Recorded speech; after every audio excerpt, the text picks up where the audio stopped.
prinsip-prinsip kewangan syariah.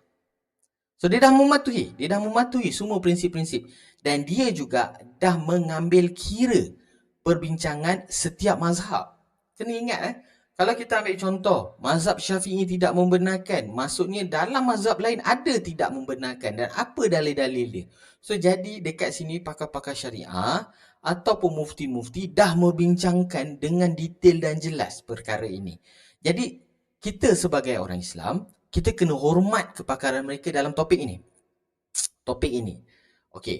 Kemudiannya, bila kita bercerita pasal produk-produk ni tadi, satu perkara yang kita kena jelas, produk ni dibentuk, produk kewangan Islam ini, perbankan Islam ini, dibentuk berdasarkan semangat di mana wujudnya keperluan untuk membantu ekonomi ummah.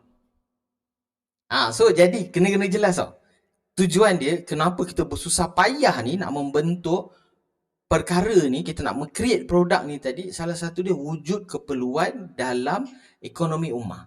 Adanya perkembangan, adanya permintaan di mana kita nak wujudkan perkara tersebut. So mewujudkan, dia adalah integrasi pelbagai disiplin dalam sesuatu produk tersebut.